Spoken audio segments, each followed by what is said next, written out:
शायद आज या कल एक दफ़ा फिर से कोशिश की जाए कि वो वहाँ तक पहुँचे और उन लोगों से बातचीत करें। जी हाँ, बिल्कुल। अच्छा, मेरे पास बिजनेस रिकॉर्डर है और बिजनेस रिकॉर्डर जैसे ही मैंने देखा है तो मेरी नज़र जो है इस पिक्चर के ऊपर गई है। इसमें प्राइम मिनिस्टर नवाज शरीफ है और इसमें लिखा है कि prime minister Nawaz Sharif express condolences and sympathies with relatives of the victims. Bahawalpur में जो हादसा हुआ है उसके हवाले से यहाँ पर एक तस्वीर लगाई गई है और दूसरी खबर जो है वो मरियम नवाज शरीफ के हवाले से है कि मरियम 2 समन बाय JIT, और दूसरी जो खबर है वो है bank surpass SME financing target. तो इस तरह की जो खबरें हैं उनको बिजनेस रिकॉर्डर ने अपनी मेन लीड का हिस्सा बनाया है, जिसमें जो मेन खबर है वो प्राइम मिनिस्टर नवाज शरीफ के हवाले से कि भावलपुर में जो हादसा हुआ अब उसकी तहकीकात की जा रही है कि फाइनली उस के बारे में जो है वो क्या रिपोर्ट मुरतब होती है कि आया कि वो वाकई एक हादसा था या वो वाकई कोई तकरीबकारी थी जिसमें इतने लोगों की जानें चली गई। एक ऑयल टैंकर उल्टा और उसके बाद जो है वहाँ पर हमने देखा कि बहुत सारे लोग तेल जमा करने की गर्ज से वहाँ पर आए और उसके बाद से ये अफसोसनाक हादसा हुआ, जिसको देखने के बाद सादिया बिल्कुल यकीन करें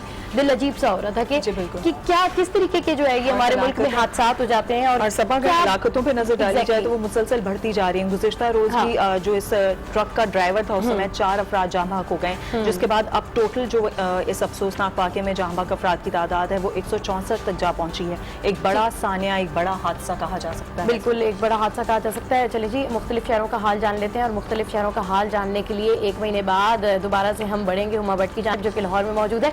ईद की छुट्टियां खत्म होने के बाद शहर के सरकारी और निजी दफातर खुल गए हैं, जबकि दफातर में मुलाजमीन की तादाद कम है क्योंकि ईद का मौका है। इसी हवाले से मजीद तफसीलात जानते हैं हुमा भट्ट से। हुमा भट्ट, अपडेट कीजिए। सबसे पहले तो आपको बहुत बहुत ईद मुबारक और ये बताइए कि लाहौर का मौसम कैसा है। चलिए जी, हमारा राब्ता हुमा भट्ट से नहीं हो रहा है। हम अच्छा जी, हुमा है जी, हुमा बोलिए। खैर मुबारक आप सबको भी और सारी टीम को भी खैर मुबारक और ईद की बहुत बहुत सी खुशियाँ सबको भी मुबारक। लेकिन आज का दिन क्योंकि छुट्टियाँ ख़त्म हो गई हैं तो आज सबको वर्किंग डे है और आज अपने अपने दफातर में पहुँचना है, तो ये बोझल कदमों के साथ सारे ही पहुँच रहे हैं क्योंकि लाहौर का मौसम बहुत ही ज़्यादा खूबसूरत है। इस वक्त भी आसमान पर बादल छाए हुए हैं और ठंडी ठंडी हवा जो है वो चल रही है और दिल तो कर रहा है कि आज भी घर में रहा जाए, लेकिन क्योंकि ड्यूटी का आगाज़ हो चुका हुआ है तो इस वक्त तो दफातर का आगाज़ हो चुका हुआ है। 9 बजे जो टाइम होता है तमाम सरकारी दफातर वो खुल चुके हुए हैं, लेकिन यकीनन इंजॉयमेंट का सिलसिला अभी ख़त्म नहीं हुआ है क्योंकि बच्चों की छुट्टियां अभी जारी हैं। तो जिन जिन के घर में बच्चे मौजूद हैं तो वो तो आज जैसे ही जाएंगे, अब उनका ड्यूटी टाइम ऑफ होगा तो वो घर जाकर यकीनन इंजॉय ज़रूर करेंगे। यकीनन पिकनिक पॉइंट जो है वो इस वक्त भरे हुए हैं, पार्क्स जो है वो भरे होते हैं। और ये बताएं आपने कैसे ईद सेलिब्रेट की, आपने क्या किया पहले दिन?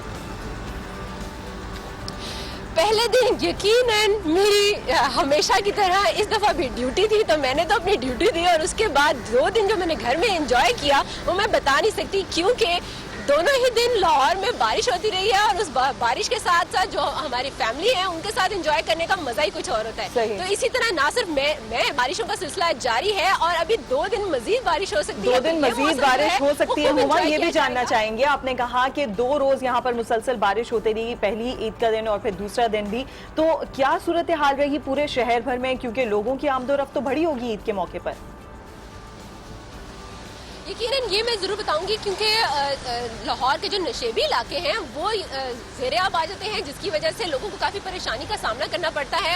लेकिन क्योंकि जब आपको खुशी हो तो वो जो परेशानी होती है और जो भी रास्ते में रुकावटें होती हैं वो आप तोड़कर अपनी अपनी खुशियाँ जो है वो मना रहे होते हो। तो इसी तरह लाहौरी जो है वो जिंदा दिलाने लाहौर है, तो उन्होंने इस तमाम चीज़ों को कभी रास्ते जो हैं वो पानी से भरे हुए हैं, उसके बावजूद जहाँ जहाँ पर जाना था और जिधर जिधर एंजॉयमेंट का उनका ख्वाहिश थी वहाँ पर उन्होंने एंजॉयमेंट की है। और आज का दिन क्योंकि वर्किंग डे है तो आज वो यकीनन काम भी करेंगे। आज चूंकि वर्किंग डे है तो एक दफा फिर से तमाम लोग अपने अपने दफातर की जानिब हैं और जिस तरीके से आपने भी हमें बताया हुमा कि आज हाजिरी काफी ज्यादा कम है तो लोगों का दिल नहीं चाह रहा इतने अच्छे मौसम में और फिर ईद गुजारने के बाद वापस ऑफिस की तरफ आए। हुमा हमें अपडेट कर रही थी लाहौर से और हुमा कितनी ज्यादा फ्रेश थी, पता चल रहा है कि वहां पर कितना अच्छा मौसम था। नाज़रीन, ईद की छुट्टियां तो खत्म हो गई हैं लेकिन परदेसियों के शहर इस्लामाबाद की रौनकें अभी बहाल नहीं हुई हैं। दफातर खुल गए हैं, मुलाजमीन की तादाद भी यहाँ पर भी ना होने के बराबर है। तफसीलात क्या है जानेंगे, सब हमारे साथ मौजूद होंगे। अली फुरकान जी, अली फुरकान अपडेट कीजिए, क्या हाल है दफातर में? हाजिरी तो डेफिनेटली कम होगी, अभी किसी का दिल नहीं चाह रहा होगा कि कोई भी आए ऑफिस।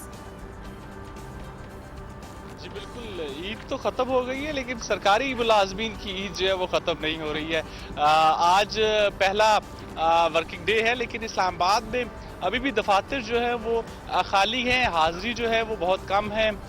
इक्का दुक्का लोग ही जो है वो अभी दफातर में जो है वो आए हैं। आज पहला दिन है। चूँकि यहाँ पे इस्लामाबाद में ज़्यादातर लोग जो हैं वो दीगर शहरों से आए हुए हैं, दीगर शहरों के रहने वाले लोग यहाँ पे सरकारी मुलाजमीन जो है वो हैं, तो वो अपने आबाई इलाकों में ही ईद करना पसंद करते हैं। इसी सिलसिले में वो अपने आबाई इलाकों में गए हुए हैं, तो वहाँ से उनका वापस पहुँचना थोड़ा मुश्किल होता है। ईद के फ़ौरन बाद पहले दिन ही यहाँ पे आना, और आगे चूँकि अभी वीकेंड करीब है तो इस वजह से जो है वो सरकारी मुलाजमीन जो हैं उनको उसकी वीकेंड को देखते हुए वो रुक जाते हैं, और वो रुक गए हैं ईद की वजह से। अपने जो अजीज़ो कारिब है जिनके साथ वो ईद मनाने के लिए गए हैं, उनके साथ मजीद जो है वक्त बिताना चाहते हैं। इसी वजह से जो है वो ज़्यादा जो लोग हैं वो नहीं पहुँच पाए आज सरकारी दफातर में, और दफातर में हाजिरी जो है वो बहुत ही कम है। मामूल के जो काम होंगे सर जी, शहर इक़्तिदार में मौसम तो बड़ा अच्छा है, लेकिन लोगों का दिल नहीं चाह रहा है कि वो काम पे आए, हाजिरी बड़ी कम है। आगे बढ़ते हुए आपको बताएं कि ईद उल फितर की छुट्टियों के बाद सरकारी और निजी दफातर खुल गए हैं। कराची में गुज़िश्ता रोज होने वाली बारिश के मुख्तलिफ इलाकों में अब भी पानी खड़ा हुआ है, और ये तो फितरी सी बात है कि बारिश होगी और कराची में पानी जमा ना हो, ये तो हो ही नहीं सकता। और बिजली गायब होना तो बिल्कुल एक रिवायत बन गई है। इसी हवाले से मजीद तफसीलात जानते हैं आज न्यूज के नुमाइंदे शमील अहमद से। जी शमील अहमद, अपडेट कीजिए, कौन कौन से रोड ब्लॉक हैं, कहाँ कहाँ पानी खड़ा है और किन मुश्किलात का सामना है शहरियों को ईद के दिनों में? जी देखिए, कल एक डिप्टी मेयर कराची की जानिब से एक प्रेस कॉन्फ्रेंस की गई थी, जिसमें कहा गया था कि बारिश से के हवाले से जो तमाम तर तैयारियाँ मुकम्मल कर ली गई। सिंध हुकूमत ने भी ये दावा किया कि तमाम तर तैयारियाँ मुकम्मल कर ली गई हैं, लेकिन कल भी हमने अपने नाज़रीन को बात बताई थी और दिखाया भी था कि किस तरह शहर में मुख्तलिफ मकामात पर कचरे के ढेर लगे हुए और सीवरेज का पानी मौजूद है। ये सूरत हाल बारिश के बाद मज़ीद बिगड़ी और इस वक्त भी शहर के बेशतर जो शाहराएँ हैं उनमें पानी खड़ा हुआ है और बेशतर मुकाम पर उसी तरह कचरे के ढेर मौजूद हैं, जिसकी वजह से ट्रैफिक की रवानी में खलल पड़ रहा है। और सफाई का इंतजाम अभी हमने कुछ इलाकों में देखा कि वहाँ सफाई का अमल शुरू किया गया है, लेकिन मुकम्मल तौर पर शहर की इस वक्त सूरत हाल बहुत बुरी है। और महकमा मौसमियात की जानिब से ये पेशगोई की गई है कि आज भी बारिश होगी और ये सिलसिला वक्फे से कल तक जारी रहेगा, जिसकी बायस शहरियों में इस हवाले से मजीद तशवीश पाई जाती है कि अगर यही सूरत हाल रही तो 2 दिन में शहर का क्या हाल होगा। जी बिल्कुल, अगर यही सूरत हाल रही तो 2 दिन में शहर का क्या हाल होगा। शमील अहमद अपडेट कर रहे थे। Good morning. आज में कुछ मजीद न्यूज स्टोरीज भी आपको बताते चलते हैं, जिसमें आपको बताएं कि ईद के तीसरे रोज मुल्क भर में बारिश ने ईद का मजा दुबाला कर दिया। बेशतर मुकामात पर अब्रे करम गरजा और फिर खूब बरसा। आसमान से बरसती पानी की बूंदें जमीन पर पड़ी तो गर्मी हवा हो गई। कहीं हल्की तो कहीं तेज बारिश हुई। लाहौर में बारिश ने सड़कों को दरिया बना दिया। इस्लामाबाद, रावलपिंडी समेत बालाई पंजाब, खैबर पख्तूनख्वा, कश्मीर और गिलगित बल्तिस्तान में वक्फे से बारिश जारी है। और यही सोच रहे हैं कि अगर कराची में 2 दिन बारिश और हो गई तो हम सबका क्या होगा। हमारे घरों में तो बिजली आएगी नहीं। कराची में अब्रे करम क्या बरसा, शहरियों के चेहरे ही खुल उठे। बच्चों ने मनमौजियां की और तवील इंतजार के बाद होने वाली बारिश में खूब मजे किए। दूसरी जानिब बारिश से गर्मी का जोर अगरचा जरूर टूट गया है, लेकिन हुकूमत सिंध और बल्दियाती इदारों की नाकिस हिकमत अमली के सबब सड़कें तालाब का मंजर पेश करने लगी हैं, जो हमेशा होता है। जी हाँ, और बदहतियाती का आलम यह है कि इलेक्ट्रिक की जानिब से तारे मुनकदा कर देंगे। जी करंट लग रहा है शहरियों को। खैर आगे बढ़कर आपको बताएं कि बारिश से जहाँ मौसम खुशगवार हुआ, वहीं मुतादिद हादसात भी हुए, जिनमें बच्चों समेत 10 अफराद जाँ बहक और मुतादिद जख्मी हो गए। नशीबी इलाके ज़ेरे आब है। वज़ीर आज़म ने बर वक्त इक़दाम के अहकामात जारी कर दिए हैं। और सादिया, बहुत अजीब लगता है कि हम दुआएं करते हैं कि बारिश हो जाए और बारिश के बाद फिर हम हलाकतों की खबरें दे रहे होते हैं, हम लोड शेडिंग के हवाले से बता रहे होते हैं, हम कहते हैं जी इतने फीडर स्ट्रिप हो गए हैं, कराची में ये हाल है। और हम आज न्यूज़ की स्क्रीन पर आप देख ही सकते हैं कि किस तरीके से जो है वो सड़कें तालाब का मंजर पेश करिए। What is this? जगह जगह ट्रैफिक भी जैम हो जाता है और लोगों को बजाय इसके कि वो बारिश को एंजॉय करें, मुश्किलात का सामना करना पड़ रहा होता है। नाज़रीन, यहाँ वक्त हुआ है एक ब्रेक का, जिसके बाद हम शामिल करेंगे खाना बनाने का झटपट तरीका। मजे मजे का खाना कैसे बनता है ये बताएंगी आपको मुहावरा।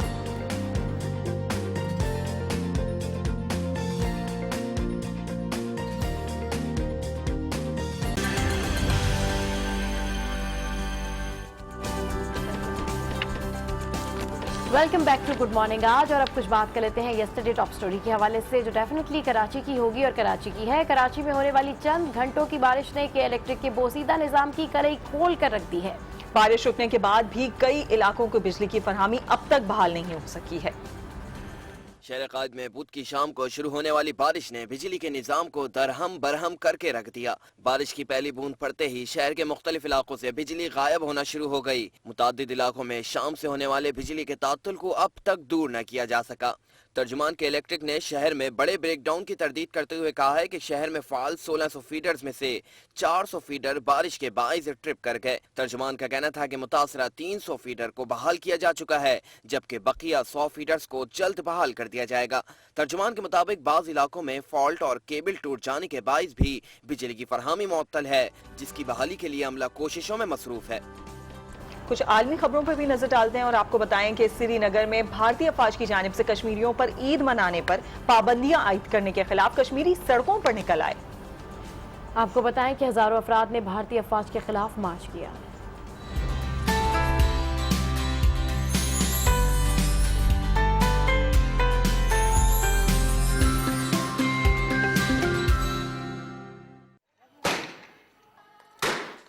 मकबूजा कश्मीर में भारतीय फौज के मजालिम जारी हैं और काबिज फौज ने कश्मीरी अवाम और रहनुमाओं को नमाज ईद पढ़ने से भी रोका। फराइज की अदायगी पर पाबंदी आयद करने के साथ साथ गिरफ्तारियां भी की।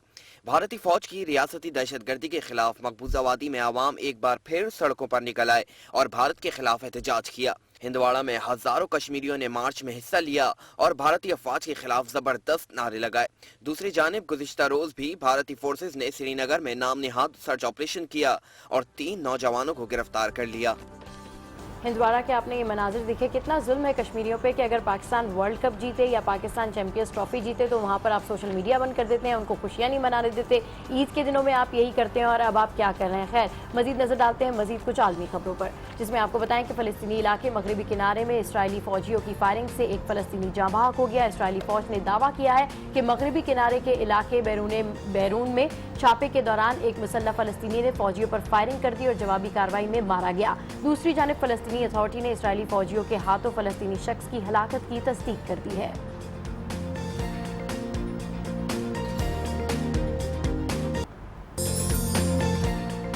सऊदी अरब में अल जहफा के मकाम पर हौलनाक ट्रैफिक हादसा पेश आया है। जद्दा में पाकिस्तानी रहायशी राना जावेद अपने खानदान के हमरा गाड़ी में सफर कर रहे थे कि जिनकी गाड़ी अल जहफा से जद्दा जाते हुए मुखालिफ सिमत से आती हुई गाड़ी से टकरा गई। इस हादसे में राना जावेद, उनकी अहलिया, बेटा, दामाद, बेटी, बहू समेत 6 अफराद जाँ बहक हो गए हैं, जबकि दूसरी गाड़ी में सवार 4 मिस्री अफराद मौके पर जख्मों की ताब न लाते हुए दम तोड़ गए। इंतहाई अफसोसनाक वाकया। आपको बताएं कि सऊदी अरब में जो ड्राइविंग होती है वो बहुत ज्यादा फास्ट हो रही होती है। अगर इस तरह के एक्सीडेंट हो जाएं तो डेफिनेटली उसमें बचना बिल्कुल मुश्किल होता है। आगे बढ़ते और आपको बताएं कि अमेरिका में मुजव्वजा हेल्थ केयर बिल के खिलाफ शहरियों ने व्हाइट हाउस के सामने एहतजाजी मुजाहरा किया। मुजाहिरीन साबका हुकूमत के ओबामा केयर की जगह नए बिल की मुखालफत कर रहे थे।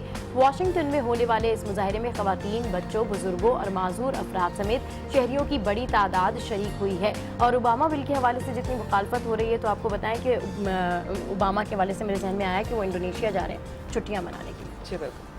तो ये थी खबरें, ये थी तमाम आलमी खबरें। और अब हम मजीद कुछ बातें करेंगे हमारी शो की थीम के हवाले से, मेहंदी के हवाले से, लेकिन शो में यहाँ लेंगे एक ब्रेक, जिसके बाद मिलवाएंगे आपको।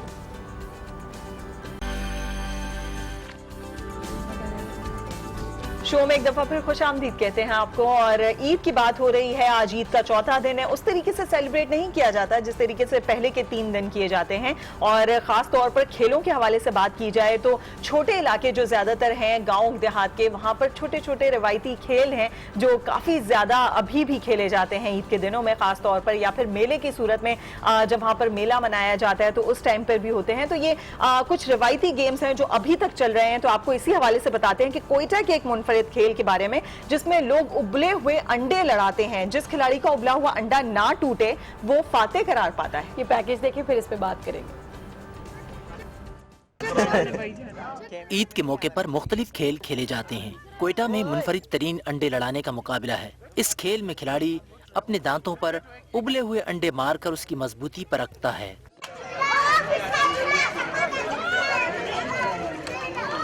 फिर खिलाड़ी एक अंडे के सिरे को दूसरे अंडे के सिरे पर मारते हैं। जो खिलाड़ी मुखालिफ का अंडा तोड़ दे वो फातेह कहलाता है। शहरियों के लिए अंडे लड़ाना तफरी भी है और मिल बैठने का एक बहाना भी। क्या बात है जी, ईद के ट्रेडिशन की। ईद पे जिसके दिल में जो आ रहा होता है वो गेम खेल रहा होता है। खासतौर पे से जो ये हमारे देही इलाके होते हैं, इनमें बड़ा एंजॉय करते हैं लोग साथ ही। लेकिन कैसा, मतलब अगर कोई गेम हो जो अंडे वाला गेम है कि आप एक दूसरे को मार रहे हैं या काफी ज्यादा इसको सोचा मैंने सवाल, लेकिन मुझे अब ये समझ आई कि वो एक अंडा है और दूसरा भी अंडा है। जब आप मार के उसको अगले को तोड़ने की कोशिश कर रहे हैं तो ऑब्वियस ये वाला अंडा भी तो टूटेगा ही ना। बिल्कुल। तो वही अंडे वाला गेम ये आप घर में भी ट्राई कर सकते हैं। अब कुछ बढ़ते हैं एंटरटेनमेंट की जानिब और हॉलीवुड की super hit film series Spiderman की बात करेंगे, जिसके अगले सीक्वल स्पाइडरमैन होमकमिंग की नई झलकियां जारी कर दी गई हैं। और फिल्म की कहानी गैर मामूली सलाहियतों के मालिक लड़के की जिंदगी पर मबनी है, जिसमें वो मकड़ी की तरह जाल बुनकर बुलंदोबाला इमारतों पर चढ़ जाता है और दुश्मनों का मुकाबला करता है। फिल्म 7 जुलाई को दुनिया भर में रिलीज की जा रही है, जरूर देखने जाइएगा। बहुत ज्यादा मुझे अच्छी लग रही है मूवी कि डेफिनेटली बहुत अच्छी मूवी होगी और 7 जुलाई को रिलीज हो रही है। और डेफिनेटली स्पाइडरमैन के जितने भी दीवाने हैं डेफिनेटली जाएंगे इस मूवी को देखने के लिए जी। तो बात करें हम मेहंदी के हवाले से और मेहंदी की थीम के हवाले से, तो मेहंदी बार बार प्रैक्टिस करने से ही लगाई जाती है, जिसमें कोई शक नहीं है। वैसे जो लोग मेहंदी की प्रैक्टिस बहुत ज़्यादा करते हैं ना, उनकी प्रैक्टिस बहुत अच्छी होती है और बहुत अच्छे तरीके से वो मेहंदी लगा भी लेते हैं। कुछ अरेबिक डिज़ाइन होते हैं, कुछ इंडियंस होते हैं, कुछ खास पाकिस्तानी डिज़ाइन होते हैं, लेकिन हथेली से कलाई तक प्लेन और सिंपल मेहंदी लगाने के बाद इस पर ग्लिटर ज़रूर छिड़का जाए तो मज़ा आ जाता है। और ग्लिटर वाली जो मेहंदी होती है सादिया, वो यूजुअली देखने में तो अच्छी लगती है, लेकिन कैरी करना उसको बड़ा मुश्किल होता है। वक्ती तौर पे बड़ी खूबसूरत लगी होती है, एक दो दफा हाथ धुले और वो इधर उधर हो जाती है। नाज़रीन, जिस डिजाइन को आप हाथ पर लगाना चाहती हैं उसको पहले सादा कागज पर बनाएं और फिर वही डिजाइन हाथ पर बनाने की कोशिश करें। मेहंदी लगाने के और कौन कौन से तरीके हैं ये आपको बताएंगी मेहंदी इंस्ट्रक्टर उरूसा, जो कि कराची में लड़कियों को मेहंदी लगाना सिखाती हैं। आइए आपको दिखाते हैं वो कौन कौन सी टिप्स हमें बता रही हैं।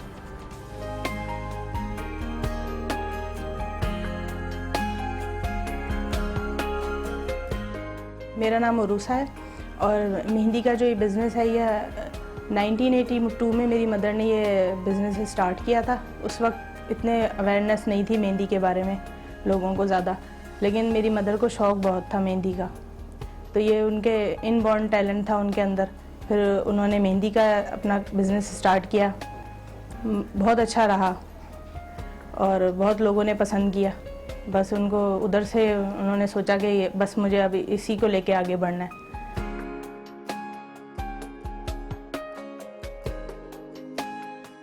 तो बहुत मुश्किल था क्योंकि इतनी मीडिया भी इतना वो नहीं था, कोई एडवर्टाइजमेंट इतनी ख़ास नहीं थी, सिर्फ एक बोर्ड ही लगा दिया था। तो और लोगों के लिए भी होता था कि कोई नई चीज़ क्या है ये, क्योंकि पहले तो मेहंदी जो थी वो सुई से या स्टिक से लगाई जाती थी। लेकिन मेरी मदर ने कहा कि ये तो बड़ा मुश्किल काम है कि सारा दिन लेके बैठे रहें, बहुत देर का काम है। तो फिर उन्होंने कोन इंट्रोड्यूस करी, खुद ही कोन बनाई, फिर उसमें मेहंदी भर के लगाना स्टार्ट की, तो बहुत अच्छी लगी उससे।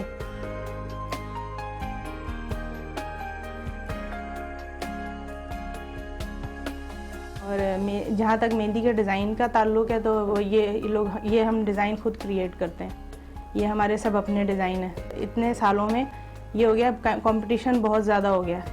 अब लोग चाहते हैं कि बस कॉपी कर लें किसी तरह, अपनी चीज़ को इंट्रोड्यूस नहीं कराते कि वो खुद कितने अच्छे आर्टिस्ट हैं और क्या नई चीज़ लेकर आ रहे हैं। जो हम इंट्रोड्यूस कराते हैं वो लोग उसको कॉपी कर लेते हैं बड़े आराम से, उनके लिए ईजी हो जाता है ना।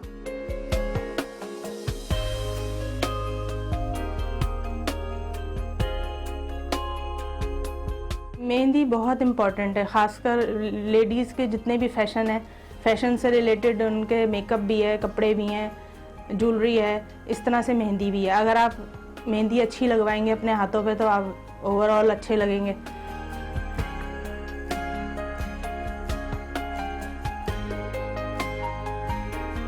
ऐसा भी होता है कई दफ़ा कि जैसे अब कंपटीशन तो इतना है, हर पार्लर में मेहंदी लग रही है, हर जगह मेहंदी लग रही है, तो अक्सर दुल्हनों के हाथ अनट्रेंड होती हैं लड़कियां, वो लगा देती हैं मेहंदी दुल्हन की, तो वो बहुत गंदा डिज़ाइन उनके कर देती हैं। तो वो हमारे पास आती हैं रोती हुई कि ये अब हमारे हाथों को क्या करें, ये तो इतने गंदे लग रहे हैं, अब आप इसको कुछ सही करें। तो फिर हम लोग ये काम भी करते हैं कि उनके हाथों को हम फिर उसी डिज़ाइन को हम लोग रिप्लेसमेंट कर देते हैं अपने डिज़ाइन के साथ।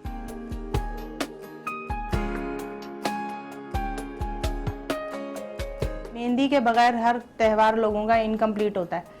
जैसे घर में वो होती है मेहंदी का फंक्शन होता है, तो लड़कियां चाहती हैं कि उनके हाथों में मेहंदी लगी हुई और वो डांस वगैरह करें, फंक्शन उनका हो, तो मेहंदी के बगैर इनकम्प्लीट है उनका हर फंक्शन। घर में छोटे छोटे फंक्शन होते हैं, यहाँ तक के लोग सालगिरह उस पर भी मेहंदी लगवाने आते हैं।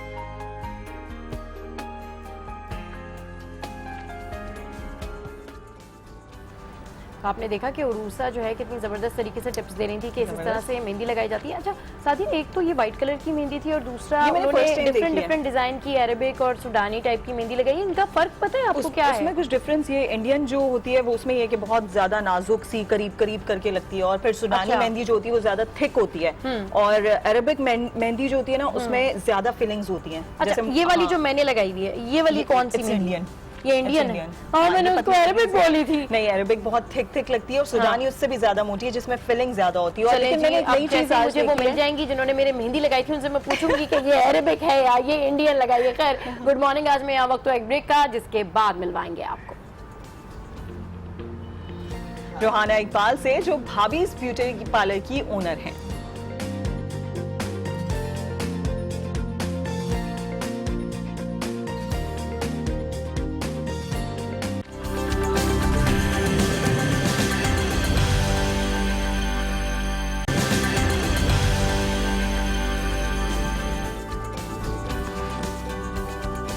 Welcome back to good morning आज। और देखिए जी, आज ही हम जब गुड मॉर्निंग आज शुरू कर रहे थे तो खबरों में भी हम यही बता रहे थे कि जी बिजली का निज़ाम मुनक़ता है, बारिश से जो है वो सारा निज़ाम धर्म भरम है। और अभी हमने एक ब्रेकिंग भी सुनी जिसमें मैं और सादिया यही बात कर रहे थे कि जब सारी रात जनरेटर चलेगा तो उसमें आग तो लगेगी। चले अब कुछ बात कर लेते हैं खाने पीने के हवाले से। सादिया, मुझे ये तो पता है कि आप खाना बहुत जबरदस्त बनाती हैं और बहुत अच्छा बनाती हैं। तुम खा चुकी हो? हाँ बिल्कुल। और ये मेरी अम्मी के हाथ के खाने खा चुकी है और मैं इनके हाथ के खाने खा चुकी हूँ। लेकिन आपको शायद ये नहीं पता होगा कि हमारी जो शेफ मावरा हैं वो कैसे खाने बनाती है और उनकी रेसिपीज क्या है। तो झटपट खाना बनाना है और वो भी मजेदार, तो उसके लिए देखना पड़ेगी rapid recipe. Here we go.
Yummy, बहुत मजे की और बहुत झटपट जल्दी तैयार हो गया। बल्कि सबा मैं कह रही थी कि आपके हाथ का मैंने कुछ नहीं खाया, ये चीज बना सकती हैं आप।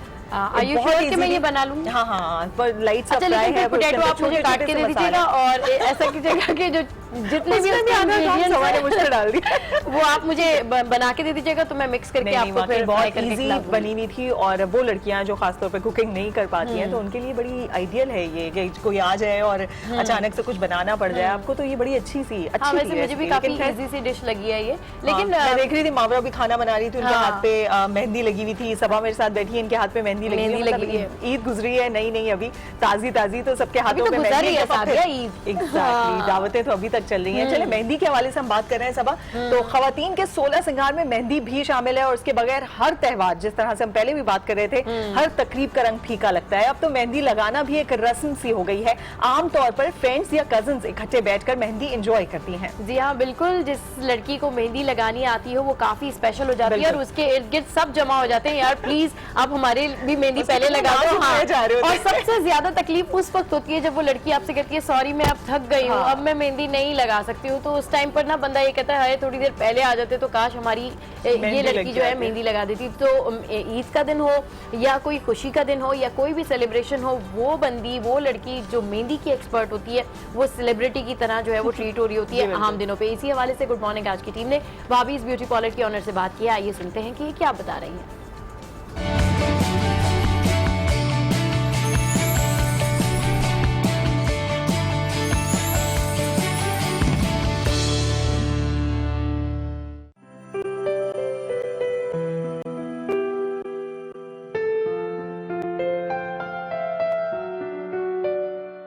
मेरा नाम रुहाना इकबाल है। Basically I am a dietitian, I have done my MSc food and nutrition और उसके साथ फिर मैं ब्यूटी इंडस्ट्री में आई हूँ। जब हम ब्यूटी इंडस्ट्री में आए तो पाकिस्तान में चंद सिर्फ चाइनीज़ सैलून से कोई स्टडी नहीं थी।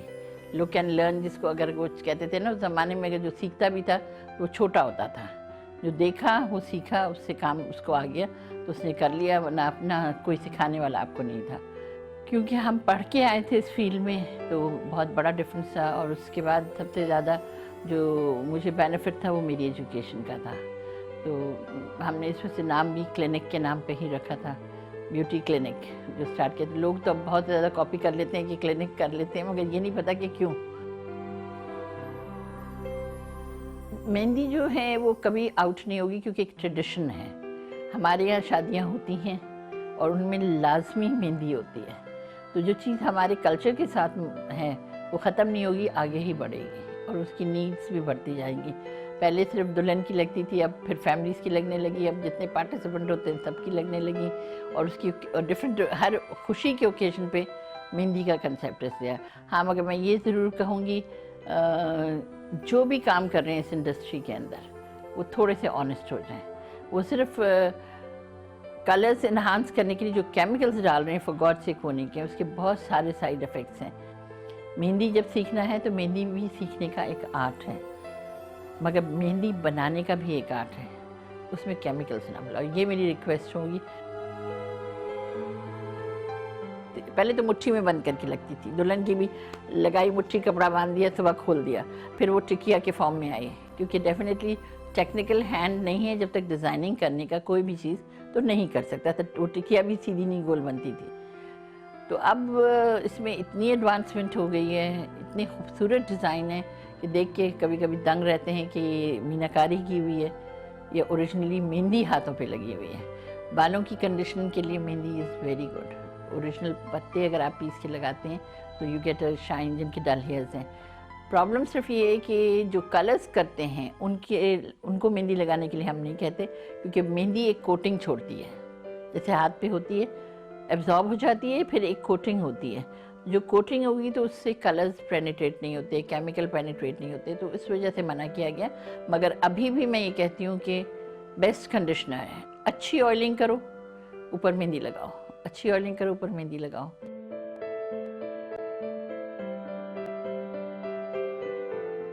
पहले मैं जब इंटरनेशनल ट्रैवल करती थी तो हमें ज़्यादा नेबरिंग कंट्री का नाम लेके बोला जाता था कि आप वहाँ से हैं, तो हम अंदर से एकदम होते नहीं हम पाकिस्तानी हैं। अब ये होता है कि सर पे दुपट्टा ओढ़ने से और इस ग्रूमिंग में पहला क्वेश्चन होता है, are you Muslim?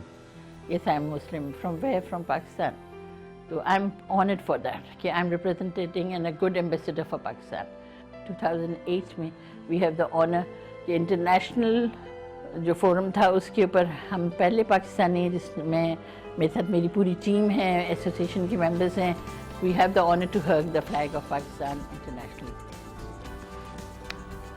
Graceful lady, और इनके बारे में जब भी हम बात करते हैं या इनकी बातें जब भी सुनते हैं तो कुछ ना कुछ सीखने को मिलता है। और सबा एक चीज़ जो इन्होंने मेंशन की कि इससे पहले जब भी पार्लर का काम हो रहा था या उससे रिलेटेड जो भी फील्ड्स हैं उसमें जो भी काम हो रहा है वो ऐसे ही हो रहा था। ये वो खातून हैं जिन्होंने वाकई पढ़ लिख कर आके इस फील्ड में काम शुरू किया और उसके बाद लोगों को सिखाना शुरू किया। हाँ। तो ये एक अच्छी चीज़ थी और वाकई इसका ट्रेंड इन्होंने डेफिनेटली उन्होंने जैसे उन्होंने बात स्टार्ट की तो उन्होंने कहा ना कि एक सेइंग है कि लुक एंड लर्न, तो वाकई में इसके ऊपर आई बिलीव कि अगर आप सीखेंगे नहीं, लर्न नहीं करेंगे तो फिर आपको कभी भी किसी चीज़ में आप एक्सपर्ट नहीं हो सकते। और मैं और सादिया हम बात करें मेहंदी की और हमारी थीम भी ओवरऑल मेहंदी की है, तो सादिया अभी हम लोग यही बातें कर रहे थे कि मेहंदी जो है हाथों पे भी लगती है, इधर भी लगती है, पाँवों पे भी लगती है। मैंने तो आज पाँवों पे भी लगवाई हुई है इसी पे। अच्छा, यहाँ आर्म्स पे भी लगती है, वो भी एक बड़ा जबरदस्त किस्म का जो है ना फैशन है कि आर्म्स के ऊपर मेहंदी लगती है और उसके ऊपर बीट्स भी लगाए जाते हैं अब, और ग्लिटर, हाँ, कलर्स भी किए जाते हैं, बीट्स भी किए जाते हैं। तो अगर आप थोड़ा शॉर्ट स्लीव पहन रहे हैं तो आप यहाँ लगाते हैं तो बड़ी प्यारी लगती है वो मेहंदी। बिल्कुल, जब हम देखते हैं दुल्हनों को खास तौर पर पूरा यहाँ तक, और दूर से वो लगता है कि पता नहीं क्या हुआ है, लेकिन करीब आके पता चलता है कि ये मेहंदी है। और कुछ लोगों को पसंद नहीं भी होती, लेकिन कुछ लोगों को ज्यादा पसंद होती है, तो वो बहुत ज्यादा मेहंदी लगाते हैं। तो मेहंदी के हवाले से बात हो रही है, तरह तरह की मेहंदियां हैं और तरह तरह से लगाई जाती हैं और तरह तरह की तरीकों से बताई जा रही हैं कि इस तरह भी लगाई जा सकती है, यहाँ भी लगाई जा सकती है, इन कलर्स में भी दस्तयाब है। तो इनके हवाले से हम बात करते रहेंगे शो में। अभी वक्त हुआ है एक ब्रेक का, जिसके बाद मिलवाएंगे आपको मेहंदी सेलर इमरान से।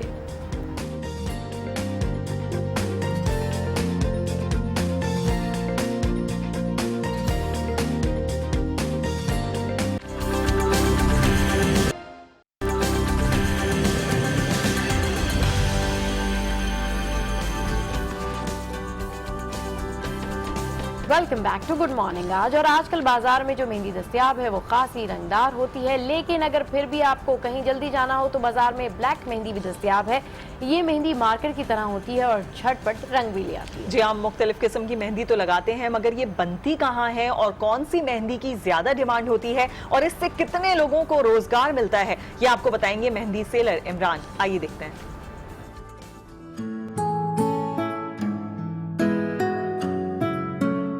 मुझे इमरान कहते हैं और मैं तकरीबन 15 साल से इस कॉस्मेटिक्स की और मेहंदी के शॉप्स के काम कर रहा हूँ। और तकरीबन करते करते मुझे मेहंदी का जो काम करते हुए तकरीबन 10 साल हो गए। और इसमें बहुत से ऐसे आइटम्स हैं जो कि अभी मार्केट में अवेलेबल हैं, यानी कि रेड कोन, नॉर्मल कोन, हिना कोन, नॉर्मल कोन, लेकिन हम लोग अपनी मेहंदी अपने खुद तैयार करवाते हैं। हम अपनी इसलिए मेहंदी खुद बनाते हैं कि हमें ट्रस्ट है इस पर। हमें मालूम है कि हम कस्टमर को जो दे रहे हैं वो केमिकल से पाक है, केमिकल से महफूज है। और इसमें तरीक़ेकार सिंपल सा है, कोई अगर आप चाहें तो आप घर पे भी अप्लाई कर सकते हैं। कुछ मेहंदियाँ ऐसी हैं कि जो कि केमिकल्स के तौर पे बिकती हैं।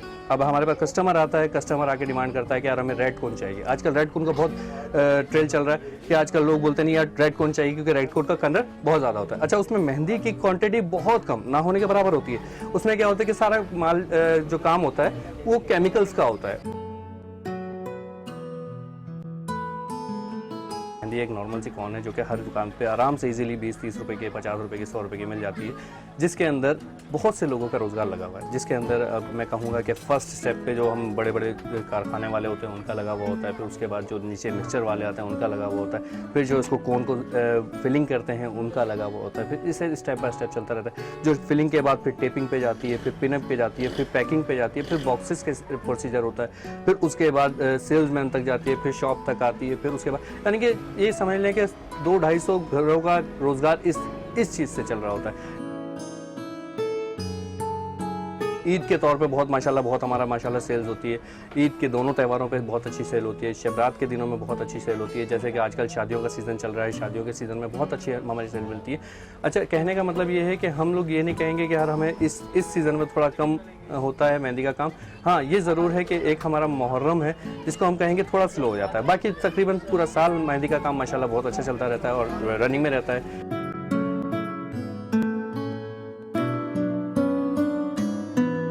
मेहंदी हमारी जो है वो पूरे पाकिस्तान में तो माशाल्लाह बहुत ही डिमांड की जाती है। इसके अलावा बैरून मुल्क बहुत ज़्यादा यानी कि भेजी जाती है, वहाँ से डिमांड बहुत आती है क्योंकि हमारे बहुत सारे पाकिस्तानी के अलावा इंडियंस, हमारे जो बैरून मुल्क के दोस्त यार हैं वो लोग वहाँ से बहुत डिमांड करते हैं, क्योंकि वहाँ पर ये चीज़ अवेलेबल नहीं होती। तो यहाँ से हमारे पाकिस्तान से माशाल्लाह बहुत अच्छी मिकदार में यहाँ से वहाँ भेजी जाती है, जो कि अच्छे प्रॉफिट के साथ हमें मिलते हैं।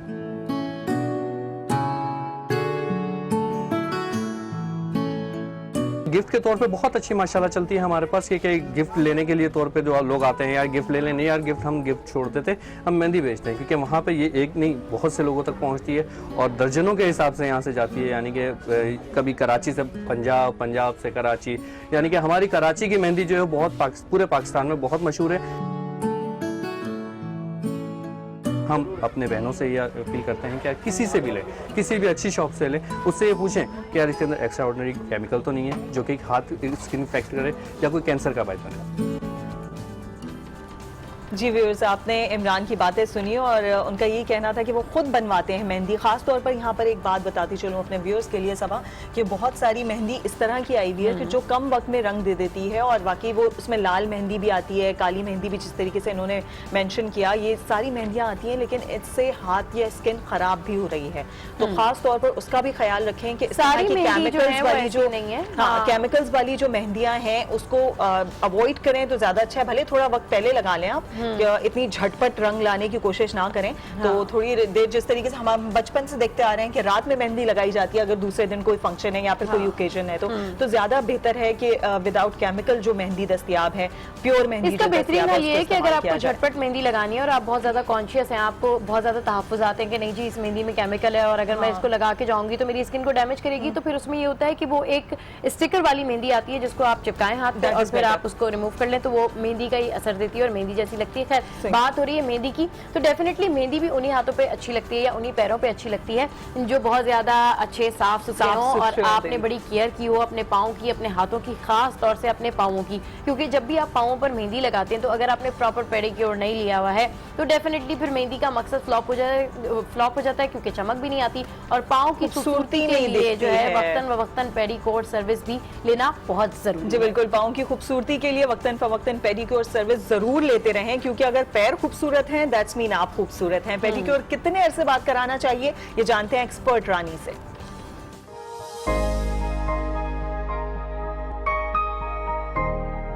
मेरा नाम रानी अनीस है और मीडिया पे लोग मुझे रानी आपा के नाम से जानते हैं।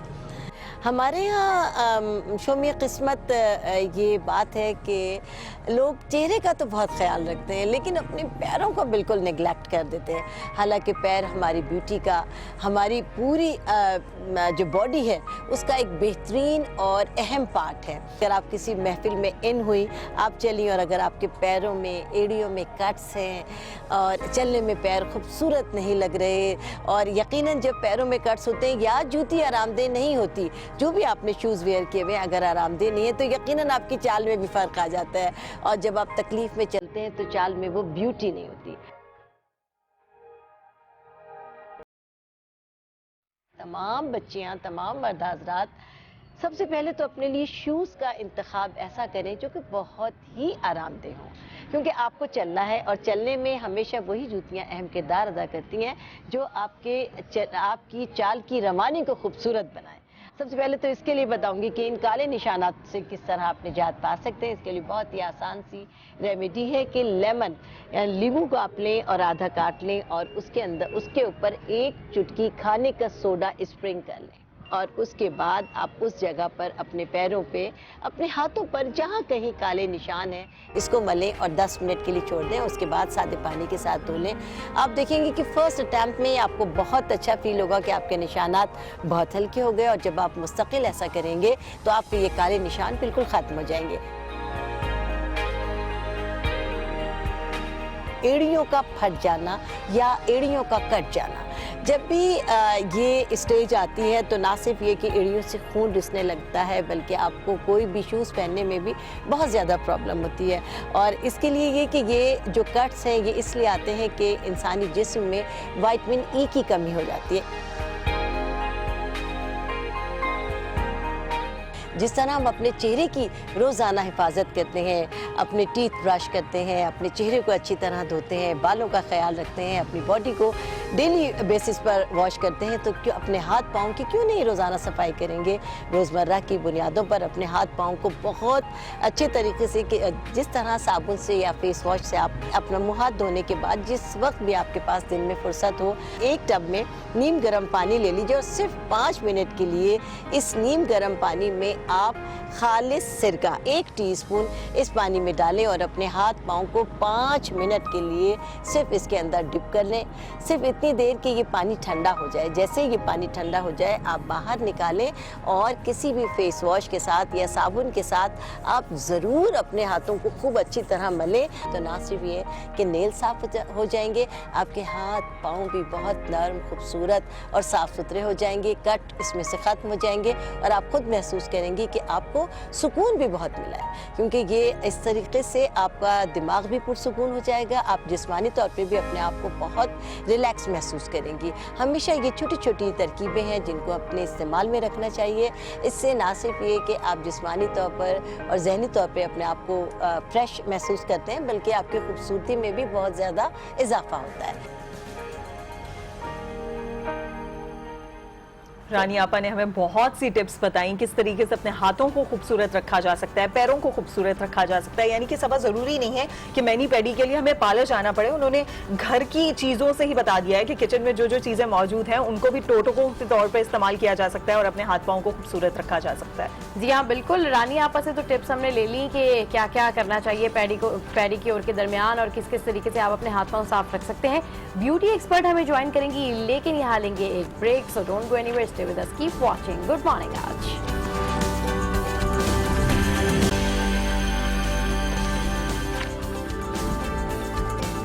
Welcome back. नाज़रीन, बात हो रही है मेहंदी की, और मेहंदी के कितने तरीके हैं लगाने के भी और कितनी वो तरहों की आती है, कितनी उसकी टाइप्स हैं, ये भी हमने सारी बात की है। और इसके हवाले से मजीद बात करेंगे। हमारे साथ मौजूद हैं ब्यूटी एक्सपर्ट नादिया बलोच, इन्होंने हमें ज्वाइन किया है। बहुत शुक्रिया नादिया, आप हमारे शो में तशरीफ लाई हैं और बात कर रहे हैं। आज हमारी थीम है मेहंदी के हवाले से। थोड़ी देर पहले हमने मैनी पैडी की भी बात की, क्योंकि जब तक हाथ पाँव खूबसूरत ना हो तब तक मेहंदी लगाने का क्या मजा। बिल्कुल ऐसे। तो मेहंदी के हवाले से अगर बात की जाए, बहुत पुरानी एक ऐसी चीज जो दादी और उनसे पहले भी शायद लगती रही और वो रिवायत अब तक चली आ रही है और बाकायदा उसमें ज्यादा से ज्यादा एडवांस होती जा रही है, खत्म नहीं हो रही है। बिल्कुल ऐसा ही है। जैसे पहले मेहंदी का था, बहुत सिंपल सी मेहंदी लगती थी, उसमें भी कुछ डिजाइनिंग तो होती थी पहले भी, लेकिन अब जो है वो काफ़ी डिज़ाइंस अभी आ गए हैं बहुत अच्छे, और वो बहुत अच्छे भी लग रहे होते हैं। लाइक ऐसा लग रहा था कि बिल्कुल वो जो टैटू बनते हैं वैसी लगी हुई है। इतनी एक्सपर्ट मेहंदी लग रही है आजकल, जिसमें अरबिक मेहंदी भी, इंडियन मेहंदी जो है बहुत बारीक लगी हुई होती है, बहुत खूबसूरत भी लगती है वो।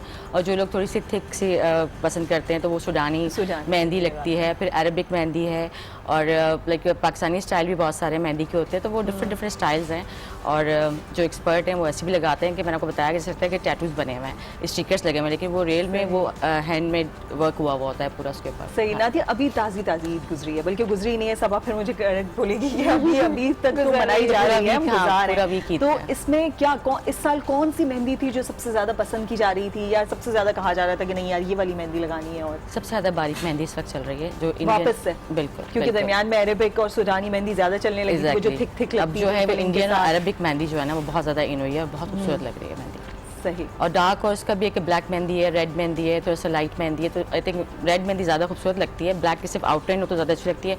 अगर प्रॉपर पूरी ब्लैक मेहंदी हम हैंड पे लगाएं तो वो उतनी ज़्यादा खूबसूरती नहीं नज़र आती, वो ब्लैक हैंड्स लगने लग जाते हैं। तो सिर्फ ब्लैक आउटलाइन होनी चाहिए, और बाकी जो है वो मरून मेहंदी बहुत खूबसूरत लगती है। सही। अच्छा, आपका सैलून है अपना? बिल्कुल नादो सर। और मैं एक और चीज़ देखती हूँ कि मैंने खुद भी 1-2 जगह से लगवाई है, तो वहाँ पार्लर वाले आपसे बाकायदा पहले बता देते हैं आपको कि ये लाल मेहंदी है या इसमें केमिकल्स होते हैं, तो उसके लिए वो पहले पेपर साइन करवा लेते हैं आपसे कि आप अपनी जिम्मेदारी पे लगा रही हैं। तो यानी कि जब इतनी गलत चीज़ है या उससे वाकई कोई ना कोई स्किन डैमेज हो जाती है या कोई इस तरह के साइड इफेक्ट्स हो जाते हैं, तो फिर इस चीज़ को हटा ही नहीं देना चाहिए।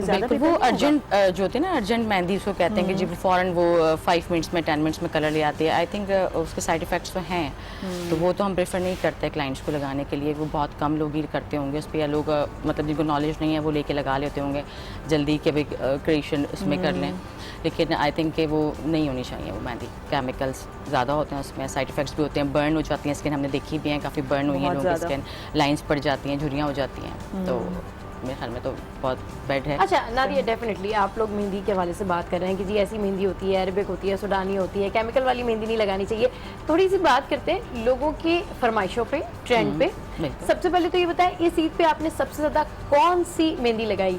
अरेबिक, सुडानी, और क्या ट्रेंड था? और जो लड़कियां आ रही थी वो क्या फरमाइशें लेके आ रही थी? बिल्कुल, यहाँ तक के लगाए, यहाँ लगा के पहले जो टाइम था, थोड़ा सा कुछ टाइम पहले अगर हम जाते हैं तो वो लोगों का बड़ा शौक क्रेज था कि जी यहाँ से लेके यहाँ तक फुल हैंड एल्बो तक जो है वो पूरा डिजाइन बन रहे हैं, फिर शोल्डर्स पे भी वो पूरे वो जो बंच बनते थे वो बन रहे हैं। लेकिन अब जो ट्रेंड आया है वो बहुत सिंपल और कट्स वाली और बहुत लिमिटेड लगाते हैं लोग, जो बहुत खूबसूरत भी लग रही होती है। वो फिंगर पे भी सिर्फ लगती है या फिर साइड्स पे लगती है या बंच बन गया या फ्रंट पे पाम पे बहुत अच्छे से लग गई, तो वो कम मेहंदी लगने लग गई है। शॉर्ट डिजाइन लगते हैं जो ब्यूटी नजर आए, ना कि वो पूरा भर देना हाथ, जैसे कि खूबसूरती नजर आए हाथों पे, हाथ ना भरे हुए हो, मेहंदी का डिसेंट और एलिगेंट लगे बंदा। अच्छा, और मुसलसल मुझे बता रही है कि मैंने मेहंदी नहीं लगाई और मैंने इवन पाँवों के ऊपर भी एक बड़ा प्यारा सा बंच लिया हुआ है, अगर वो कैमरामैन फोकस करेंगे तो नजर आ जाएगा। अच्छा नादिया, डेफिनेटली पाकिस्तान में तो ये हमारे यहाँ रिवाज है कि जी अगर हकीका है तो मेहंदी लगेगी, किसी बर्थडे है तो मेहंदी लगेगी, शादी है तो बर्थडे लगेगी, मेहंदी लगेगी। बिल्कुल। और इवन अगर किसी की शादी की सालगिरह है, अम्मी अब्बा की भी शादी की सालगिरह है, तो हम ये कहते हैं जिनको पसंद है मेहंदी लगाने की, जिनको मेहंदी पसंद है खवातीन को मौका ढूंढ रही होती है। अच्छा, तो ये बताएं कि डेफिनेटली ओकेजन, जैसे कि हम बात करें केमिकल वाली जो मेहंदी है वो इंट्रोड्यूस ही इसलिए हुई है कि आपको झटपट जाना हो तो आप तैयार हो के झटपट जाएं और लगाएं। बिल्कुल ऐसा। अगर हम ना लगाना चाहें केमिकल वाली मेहंदी, तो एक टैटूज वाली मेहंदी भी आती है कि आप जो है वो प्लास्टिक जो मिलते हैं, सबा की यही चीज मैं पूछना चाहूंगी। सबा टैटूज का बता रही है हम लोगों को, और एक वो अर्जेंट रहता है, दोनों में बेहतर कौन सी है? देखिए, जो हम टैटू और उसके स्टैगर्स की बात कर रहे हैं वो तो उसका तो कोई साइड इफेक्ट नहीं, वो तो प्रिंट हुआ देन वो हटा दिया आपने। लेकिन जो केमिकल की है वो तो लगा रही है, पूरी स्किन पे लगेगी ना, वो तो रिएक्ट करेगी, उसका रिएक्शन गलत है ना, वो साइड इफेक्ट। यानी कि टैटू वाली सेफ है। सपोज टैटू हो गए, स्टिकर्स हो गए, उसमें ग्लिटर्स भी आते हैं, उसमें मेहंदी के ऊपर डिजाइंस प्रिंट बने हुए, तो आपने लगाया उसको चाहे तो पूरा प्रिंट आ जाता है। वो एटलीस्ट केमिकल वाली मेहंदी से तो थोड़ा सा आपकी बचत हो जाती है कि यार आपने लगाया, और बहुत अर्जेंट हो तो वो फिर हम रेड मार्कर से भी कर देते हैं, टिकिया वो जो बनती है। सारी चीजों को हटाकर अगर हम देखें, मौसम आजकल है गर्मी का, ठीक है, और बहुत ज्यादा है। हम देख रहे हैं कि गर्मी बहुत ज्यादा बढ़ती जा रही है, जैसे जैसे वक्त गुजरता जा रहा है। पिछले साल, उससे पिछले साल कम थी, और हम देख रहे हैं कि सालों के साथ साथ वो गर्मी बढ़ती जा रही है। और मेहंदी के हवाले से ये भी कहा जाता है कि इसकी तासीर ठंडी होती है। लोग सरों पे भी लगाते हैं, बालों में भी लगाते हैं, और पुरानी खवातीन जिस तरीके से पैरों के नीचे लगाती थी कि वो जो गर्मी की एक जलन है वो कम हो जाए, या फिर हाथ में। देखिए, पहले जो मेहंदी थी ना थोड़ी सी ओरिजिनल होती थी, ठीक है ना, वो हर्बल जो है वो बनी हुई, और घर में भी लोग बना लेते थे, वो बिल्कुल फ्रेश मेहंदी। अभी भी अगर हर्ब्स लेकर आके खुद बनाई जाए मेहंदी तो वो सेफ है, ठीक है। और अगर हम हेयर्स के बारे में बात करते हैं तो मेहंदी के लिए हम सैलून पे बिल्कुल मना कर देते हैं कि अगर आपने मेहंदी हेयर पे लगाई है तो आपके बालों में ना रिबाउंडिंग हो सकती है, ना एक्सटेंसो, स्ट्रेटनिंग, कोई भी आपका फैशन कलर नहीं हो सकता, क्योंकि मेहंदी एक्सेप्ट नहीं करती, क्योंकि वो जाके इतना ज्यादा पोर्स में चली जाती है कि वो फिर हेयर पे कोई काम नहीं करती। अच्छा नादिया, आपने बात की कि हेयर कलर करवाएं या फिर स्टेंसो करवाएं तो उसमें फिर वो जो है वो मेहंदी कारआमद नहीं होती, इतनी ज्यादा वो इम्प्लीमेंट ही नहीं होता, वो कलर भी नहीं आता और कोई फायदा भी नहीं होता। तो चलिए हेयर के बारे में बात करते हैं, लेकिन क्योंकि अभी हम रानिया आपा का एक पैकेज देख रहे थे जिसमें वो पेडिक्योर के हवाले से बात कर रही थी, और मेहंदी के बात कर रहे हैं तो डेफिनेटली हाथों की खूबसूरती बहुत ज्यादा इंपॉर्टेंट है, तभी आप कोई मेहंदी लगा के जो है एनहांस कर सकते हैं, आपके हाथ खूबसूरत लग सकते हैं। खैर, तो ये बताएं कि पेडिक्योर, बहुत सारी खवातीन का जो है ये कहना होता है कि जी घर में हम टब लेते हैं और उसमें जो है वो थोड़ा सा नीम गर्म पानी डालते हैं और पैर डाल के आप बैठ जाएं, आपको पार्लर जाने की जरूरत नहीं है, why going for a pedicure. तो कराना चाहिए वार्म वाटर और विद सॉल्ट, अगर आप डिप करते हैं अपने फीट्स उस वाटर में, उससे आपको रिलैक्स करता है, जस्ट आपके फीट्स को जो है वो सॉफ्ट कर देगा फॉर बीइंग, ठीक है, ज्यादा वो साइड इफेक्ट वो नहीं, मतलब उसका रिजल्ट नहीं मिलेगा आपको। तो उसके लिए प्रॉपर पेडिक्योर जो होता है उसमें इतने प्रोडक्ट्स हम लोग लगाते हैं, लाइक उसमें स्क्रबिंग भी हो रही है, मसाज भी हो रहा है, उसमें क्यूटिकल क्रीम्स भी लग रही है, क्यूटिकल्स भी निकल रहे हैं, नेल्स भी बफिंग हो रही है, लाइक नेल्स भी क्लीन हो रहे हैं, स्किन भी क्लीन हो रही है, प्रॉपर वो एक आपको मैनिक्योर पेडिक्योर का रिजल्ट मिलता है। और अगर आप घर में वार्म वाटर में जो आपने बताया कि सॉल्ट और रख के लोग बैठ जाते हैं फीट्स, तो वो जस्ट रिलैक्सिंग। चलिए जी, नादिया ने एक कंफ्यूजन तो क्लियर कर दिया कि घर में अगर वार्म वाटर के साथ बैठ रहे हैं तो वो आपको रिलैक्सेशन तो दे रहा है, आपको रिलैक्स तो कर रहा है, लेकिन वो जो मसाज होता है इतना प्रॉपर मसाज है, सफाई और पैरों को हाथों को सही। अच्छा, तो अभी जो है जब मैं अभी किसी सैलून जाती हूँ तो मैं अगर कहती हूँ मुझे पेडिक्योर कराना है या मैनिक्योर कराना है तो बहुत सारे उसके अंदर मेन्यू होते हैं, पॉलिश, हर्बल और ब्रांड्स भी होती हैं, बिल्कुल नॉर्मल है, स्पेशल है, व्हाइटनिंग है, फिर वो ब्रांड्स पे हम आ जाते हैं, ऐसे ही है। इसके बारे में बताएं, अगर मतलब एक हम लोग जा रहे हैं तो हम लोग क्या कहें कि जी हमें ये वाला पेडिक्योर या मैनिक्योर करा दे, क्योंकि इतने ज्यादा मेन्यू, इतनी ज्यादा चॉइसेस होती है कि कंफ्यूजन होने लगती है कि यार वो होता है कि कि स्किन पॉलिश करते हैं, लाइक उसके बाद जो पेडिक्योर मैनिक्योर होता है तो वो बहुत अच्छा रिजल्ट देता है। सेकंड ये कि ब्रांड्स पे हम इसलिए आते हैं कि वो कहते हैं ना कि जितना आप घुट डालें उतना मीठा होता है, तो वो जितनी ब्रांड्स वर्क ज्यादा करती हैं। अच्छा, एक बहुत ज्यादा ब्रांडेड चीज हर्बल बेस्ट नहीं होगा कि केमिकल्स कम है उसमें, और मतलब सुनने में या देखने में ये लगता है ना कि हर्बल है तो मतलब इसमें केमिकल्स कम होंगे। मैनिक्योर पेडिक्योर में जितना भी प्रोडक्ट यूज होता है उसमें कोई केमिकल की कोई ऐसी कोई चीजें नहीं होती। अच्छा, हाँ, उसमें कोई साइड इफेक्ट कोई ऐसी कोई चीजें नहीं होती। तो एक नॉर्मल इंसान के लिए कौन सा पेडिक्योर बेहतर है जो वो जाके पार्लर के बस मुझे ये वाला पेडिक्योर मैनिक्योर कर दीजिए, जिसमें सारी चीजें कवर हो जाए? स्पेशल होता है, मैनिक्योर पेडिक्योर होता है और व्हाइटनिंग पॉलिश के साथ और स्क्रबिंग के साथ, थोड़ा सा उसमें स्पा के साथ वो करते हैं, तो बड़ा रिलैक्सिंग भी होता है और उसका रिजल्ट भी। चले जी, थोड़ी सी हेयर्स के बारे में भी बात कर लेते हैं। श्योर। हेयर्स जो होते हैं हम लोगों के, वो यूजुअली मौसम के साथ अपने कलर्स और अपना स्ट्रक्चर जो है वो चेंज कर रहे होते हैं, करते हैं। लाइक जब सर्दियां आती है तो बहुत ज्यादा वो फ्लफी हो रहे होते हैं और गर्मियां आती है तो थोड़ा सा उनमें बॉन्स नजर आ रहा होता है। रेगुलर स्टैटिक अच्छे बाल रखने के लिए क्या टिप है? अच्छे बाल रखने के लिए सबसे पहले तो अपना शैम्पू और कंडीशनर हमें जो है ना वो बता कर और पूछ कर जो है अपने अच्छे कंसल्टेशन से करके और उसके बाद फिर वो यूज़ करना चाहिए। हाँ। और सेकंड ये कि ऑयलिंग बेस्ट है, लेकिन सिर्फ स्कल्प पे लगे और फिर ऑयल भी लाइक आलमंड ऑयल हो या फिर वो जो कलौंजी होता है, इस तरह के जो ऑयल्स होते हैं कुछ मिक्स करके सिर्फ रूट्स में वो लगाया जाए। और सेकंड ये शैम्पू कंडीशनर ट्रीटमेंट्स ली जाएँ बालों में, तो उससे बहुत अच्छा बेस्ट रिजल्ट आता है बालों का, क्वालिटी टेक्सचर अच्छा रखती है। इसके अलावा जो है सबसे अच्छा केराटिन इस वक्त बहुत ज़्यादा इन है। चले जी, हमारे पास एक फरमाइशी सवाल भी आया और वो मेहंदी से रिलेटेड है और मैं पूछती हूँ कि मेहंदी जो है उसका कपड़ों की डिजाइनिंग से कितना ताल्लुक होता है? फर्ज करें कि मैं शरारा पहन रही हूँ या मैं मैक्सी पहन रही हूँ या मुझे ऐसा सूट पहना है जो बहुत ज्यादा जिसका ट्राउजर है, शॉर्ट शर्ट है, तो उस हिसाब से भी कोई कॉम्बिनेशन बनता है कपड़ों और मेहंदी का या मेहंदी की डिजाइनिंग का? लाइक जैसे जितना लाइट आपका ड्रेस होगा उतनी लाइट मेहंदी होनी चाहिए, जितना जैसे heavy dress party wear dress आता है वैसे ही मेहंदी के डिजाइन में भी चेंजिंग आ जाती है। जैसे मेकअप चेंज आता है, पूरे हाथों पे मेहंदियां चल रही हैं और पांवों पे, और जिस तरीके से यहाँ पंच बन रहे हैं, बिल्कुल नहीं, बिल्कुल नहीं है। और बहुत क्रिएटिव और बहुत शॉर्ट डिजाइन चल रहे हैं और बहुत कट्स वाले डिजाइन चल रहे हैं जो बहुत कम से लगा रहे हैं और जिसमें पूरा ब्रेसलेट टाइप का बंच बन जाता है, टिकिया बन जाती है, फिंगर्स हाफ बन जाती हैं, इस तरह के। अच्छा, एज वाइज बताएं मुझे, मतलब आंटीज हैं या फिर लड़कियां हैं और टीनेजर्स हैं, क्योंकि मैंने बहुत छोटी छोटी बच्चियों को भी देखा यहाँ तक कितनी भरी हुई मेहंदी लगी हुई है और मतलब एक कम रह गया, बहुत भरी भरी मेहंदी तो बहुत कम रह गई। माओ को एक सेंस हो कि नहीं यार इतनी एज की बच्ची है तो मैं इसको इतनी मेहंदी लगाऊं। नहीं, आई थिंक अब तो सेंस है उन लोगों में और बहुत अच्छा उसमें है कि जी कट्स वाली मेहंदी लगानी है और शॉर्ट लगानी है। डिजाइन बहुत अच्छे क्रिएटिव लोग लेकर आते हैं, नेट से निकाल लेते हैं डिजाइन की मुझे इस तरह से लगानी है और बहुत खूबसूरत डिजाइन होते हैं। अच्छा नादिया, एक और चीज़, हम लोग बात कर रहे थे केमिकल मेहंदी की और शॉर्ट टाइम में हमें बहुत अच्छे से कोई रिजल्ट मिल जाए, अच्छा सा कलर मिल जाए, उससे फिर डैमेज भी होती है जिस तरीके से हम बात कर रहे थे। आपकी स्किन अगर डैमेज हो जाती है और इस तरह से ख़राब होने के बाद फिर उसको क्योर करने का कोई तरीका हो? कोई क्योर करने का तरीका तो देखें, क्योर तो हमने किया नहीं ना जब भी हमने वो मेहंदी लगा ली, ठीक है। उसको अब हम कैसे उसका ट्रीटमेंट करेंगे वो तो फिर डर्मेटोलॉजिस्ट के पास आपको जाना होगा, स्किन ट्रीटमेंट पूरा चलेगा, फिर वो कितना टाइम लेता है, 6 मंथ 1 ईयर कितना टाइम लेता है वो तो फिर अकॉर्डिंग। हाँ, क्योंकि मैं बहुत अच्छा, एक चीज है कि हाउ टू जज मेहंदी की। फर्ज करें कि मैंने मेहंदी बाजार से खरीदी और मैंने घर में ही लगानी है, वो जो गोल गोल सी डिजाइन होती है वो हम घर में लगा लेते हैं और पत्ते शत्ते बना लेते हैं, तो किस तरीके से जज करें कि नहीं ये मेहंदी ठीक है, ये मेहंदी सही नहीं है, और खरीदते वक्त किस चीज़ का ख्याल रखें? देखिए, कुछ बहुत फेमस शॉप्स होती हैं जहाँ से मेहंदी मिलती है, ठीक है, वो रिस्पॉन्सिबल होते हैं कि उनकी मेहंदी में कोई ऐसा साइड इफेक्ट या केमिकल्स नहीं होता है, तो मेहंदी वहीं से लेनी चाहिए। लाइक आप हर जो शॉप से हम ले लेते हैं या जो हॉकर्स होते हैं उनसे ले लिया या किसी भी शॉप पे जाके ले लिया, मेडिकल स्टोर से लिया, ये नहीं सही है। लाइक जो नामवर हैं मेहंदी वाले, आपका कुछ सैलून्स भी ऐसे हैं और कुछ शॉप्स भी ऐसी है, मार्केट ऐसी है जो मेहंदी के लिए बहुत खास बनी हुई है। आपके पास होती है नादिया मेहंदी? नहीं, मेरे पास आप नहीं रखती? नहीं, सही रखती। ऑनेस्टली बता रही, मैं नहीं रखती। ऑनेस्टली बता रही, क्योंकि मैं ये सोच रही थी कि ईद या ओकेजन्स पे मेहंदी का रखती हूँ, वो भी एक रौनक के लिए कि जो क्लाइंट्स आ रहे हैं उनके बच्चों ने लगा लिया, अदरवाइज मेहंदी का कोई वो। जी बिल्कुल नादिया, आपने बिल्कुल सही कहा। कुछ स्पेसिफिक शॉप्स हैं जहाँ पर पता चलता है कि सर पे लगाने की मेहंदी अलग है, केमिकल के बगैर की अलग है, और केमिकल को बता के आपको मेहंदी अगर जो हेयर्स पे लगाते हैं तो वो उसमें बड़ा प्रॉब्लम होता है।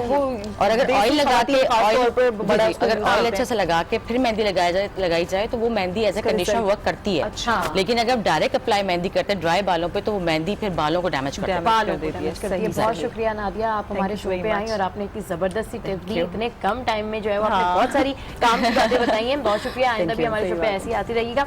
तो जनाब, आज का हमारा शो था मेहंदी के ऊपर एंड आई होप कि आपने बहुत ज्यादा एंजॉय किया होगा और आपको पता भी चल गया होगा कि जो मुस्तनद ब्रांड्स हैं, बड़ी शॉप्स हैं, आप वहाँ से मेहंदी खरीद सकते हैं और कौन कौन से डिजाइन की मेहंदी इन है और कौन से डिजाइन की मेहंदी आज का आउट की है। तो अब बताइएगा जरूर कि आज का शो कैसा लगा और सादिया आप कुछ कहना चाहेंगी आखिर में? मेहंदी के हवाले से बता रही थी कि इस 2 घंटे में हम लोगों ने बहुत कुछ मुझे और सबा को पता चला है और मैं जिस तरीके से कम मेहंदी लगा के बैठी हुई थी, अब मुझे पता है मैं कॉन्फिडेंस से कौन सी मेहंदी चूज कर सकती हूँ और कौन से डिजाइन को अपने हाथ पे अप्लाई कर सकती हूँ। तो नाज़रीन, आप लोगों को भी बहुत चीजें पता चली होंगी आज हमारे शो से। मुझे भी एक बात पता चली है, सादिया को जो है वो हर्बल प्रोडक्ट से बहुत ज्यादा प्यार है। मैं सेफ साइड इसको पूछती हूँ इस वजह से, लेकिन ठीक है, हमें बहुत कुछ पता चल गया आज के शो के हवाले से। बिल्कुल, ऐसे ही हंसते रहिए, मुस्कुराते रहिए, पसंद करते रहिए, देखना मत भूलिएगा। Keep watching. गुड मॉर्निंग आज।